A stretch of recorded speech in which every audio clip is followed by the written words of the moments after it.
Hey, welcome back. In this video, I'm going to share with you 3 secret strategies you can use to lower your Meta Ads costs. Most people don't know how Meta Ads works, and that's why they're not able to manipulate it in their favor.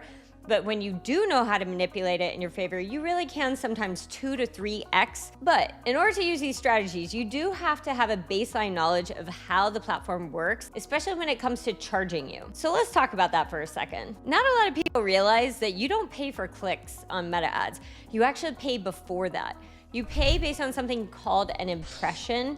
An impression is when your ad just shows up. So if somebody's scrolling and your ad was there, but they just scroll right past, you paid. And the price that Meta Ads gives you is based on 1,000 impressions. So it's called a CPM, or a cost per 1,000 impressions. That's the first thing to keep in mind. Whether or not somebody stops to actually look at your ad, or they click, or they even see it, you've already paid. The second thing is Meta actually charges for their traffic dynamically based on a few different things. So your price point will be different than my price point, different than my client's price points. Everyone has a different price.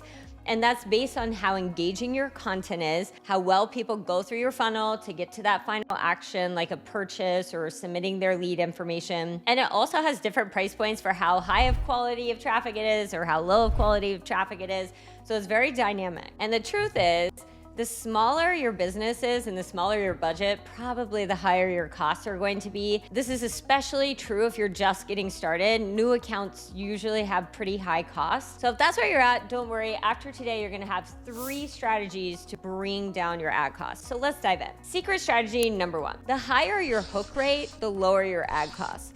What is a hook rate? Well, let's talk about a hook first. The hook is what we call the first 2 to 3 second glance somebody takes on your ad. So if that's a video, for example, they're watching 2 to 3 seconds of your video, and basically they decide, do I wanna watch more or not? Like, does your ad hook them in or does it not? And then the hook rate is what percentage of people stop scrolling to look further at your ad. People typically scroll at 1.7 seconds. So every 1.7 seconds, they're kind of moving up and scrolling past content. So it's important that we capture their attention really fast with a strong hook.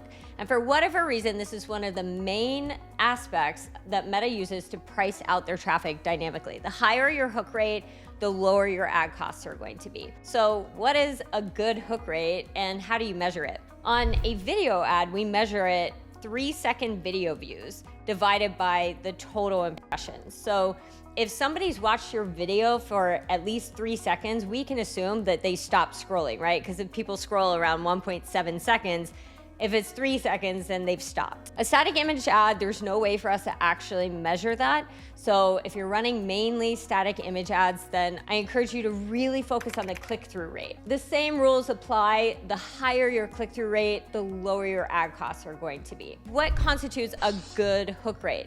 I usually aim for between 20 to 40%. If any ads I'm running are under 20%, I know there's a massive opportunity to improve my ad costs. If it's close to 20%, there's still a really big opportunity within that range of 20 to 40% to lower the ad costs. But if you're up to like 40%, you're doing pretty good, and you'll probably want to skip on to strategy number 2 and 3. So that does bring us to secret strategy number 2. Aligning your ad strategy with Meta Ads business strategy will lower your ad costs. Meta Ads wants new content on their platform all the time. When we go to Instagram or Facebook, we're expecting to see new things, right? If we didn't see new things, we would get bored really fast and we would stop going back to the platform. So Meta Ads' number 1 business goal is not taking your money as an advertiser. It is keeping their users happy and entertained on their platform with new content coming in all the time. So when you align your goals with their goals, your ad costs come down. How can you do this? I encourage you to launch new ads at least once every 2 weeks. On a lot of my larger accounts, I'll actually launch them faster, like once every week or even multiple times per week.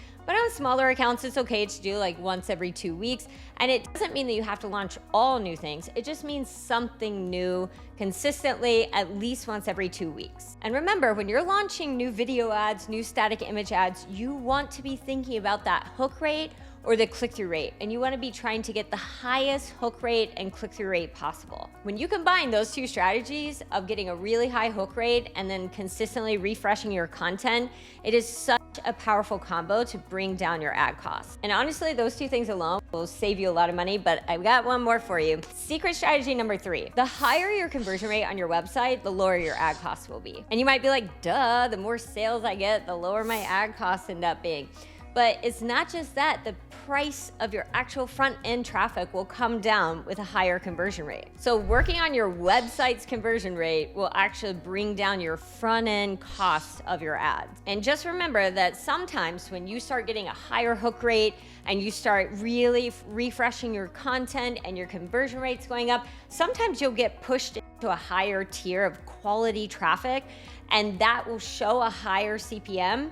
So sometimes the CPM that you see in the platform isn't the best gauge for your actual ad cost. So I encourage you, just look at that cost per lead or that cost per purchase. Those should start coming down really nicely if you're working on these 3 things consistently. So just to summarize, Meta ads costs are dynamic and they're based on a few things. The number one thing is how high of a hook rate you have. The second thing is how are you aligning with their business strategy of always having new, fresh content on the platform? And then the third thing is how are people getting through your funnel? Are a high percentage of people actually taking the ultimate action of putting in their lead information or purchasing? And we measure this based on conversion rate. All of those things are used dynamically to give you your ad costs. So the more that you work on those 3 things, the lower your ad costs are going to be. If you found this video helpful, go ahead and hit subscribe. I will see you in the next video. Bye.